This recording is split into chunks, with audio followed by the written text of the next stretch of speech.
30-misolda kasrni qiymatini toping deyilgan. Qarang. 3 minus kasr chizig'i 4 yuqorida bir xil ketyapti. Buni men a deb belgilab olaman. Shu tenglikni biz topishimiz kerak. Shuni men a deb belgilab olyapman.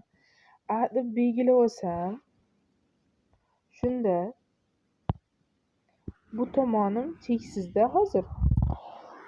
Mana shuni o'zi nechi bo'lishi mumkin? Nima bo'ladi? Misol buni shu bilan 3 minus 1 taqsim emas, cheksiz taqsim 4. O'shani mana qismini olib tashlayapman hozir. Shu qismini hozircha olib turaman-da. Tepasi nima qiymatni beradi? Tepadagi dumaloqcham 3 minus kasr chizig'i va hokazo ketgan narsa bu ham bizga a ni beradi. Chunki nimaga desangiz, mana tomonni pastdagi qiymatni olib tashlaversangiz ham, lekin bu cheksizlik. Umuman hech qachon bu haligi cheksiz kamayib qolmaydi-da. O'shaning uchun buni olib tashlaymiz deb o'ylab, bu tomonni nima qiymatligini topib oldik. A ga teng ekan. To'g'rimi? A ga tengligini bildik. Endi shuni o'rniga a qo'yib yechamiz. Ya'ni qanday bo'ladi u desangiz, 3 minus 4 suratdagi narsani biz nima dedik? Suratda ham cheksiz ketgani uchun a deb belgilab oldik uni ham. A ga teng.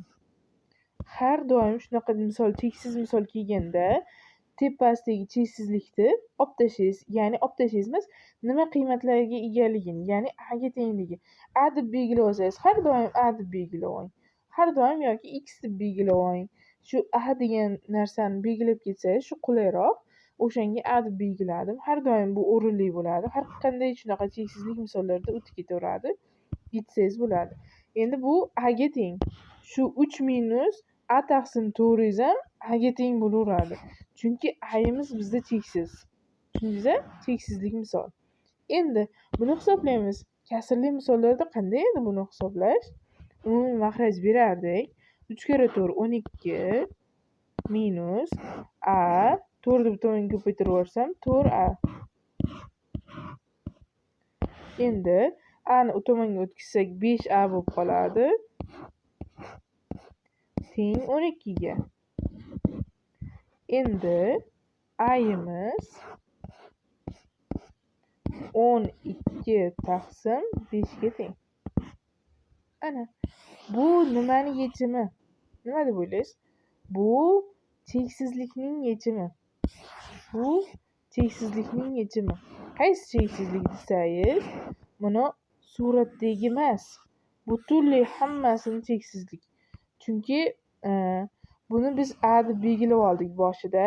A deb belgilab olganimizdan keyin 3 minus kasr chizig'idagi pastdagi 4 ni mana tomonni olib turdim-da, mana uni o'zini nimaligini bilib olay dedim.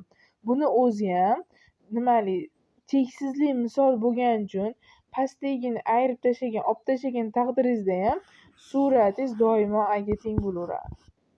O'shaning uchun a ga teng bo'lgani uchun buni a deb belgilab oldim mana. A deb belgilab oldim. Bu yog'i 3 minus a taqsim 4 teng a ga teng bo'lib qoldi. Shuni kasr holatda hisoblab qo'ydik. 12 mahraj berdim. 12 minus a teng 4a. Bitta a ni topib qo'yish mumkin. Tushundingizmi nima qilganimizni?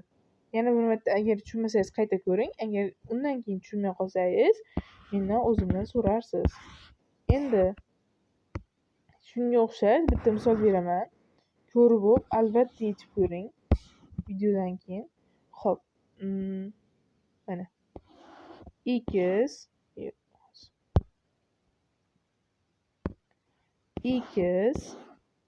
plus 2x yo'q, x qilmaylik shuni. Sizga nima qilamiz? X qilamiz. X o'rniga misol 3 qilamiz. 3 plus taqsim kasrda 3 plus 2 yana ketaveradi bu. 3 plus mahrajda 2 va hokazo ketaveradi. Shuni hisoblab ko'ring. Necha chiqadi? Shuni ham xuddi shu holatda bu tomonda a deb belgilab olasiz. Suratingiz buni ham a ga teng bo'lib qoladi. Shunday 3 plus a taqsim 2 teng a ni yechib qo'ysangiz bo'ldi. Shu holatda. Tushungan bo'lsangiz bo'ldi. Mana shu misolda yechib menga tashlab qo'ying, xo'pmi? Necha chiqqanini.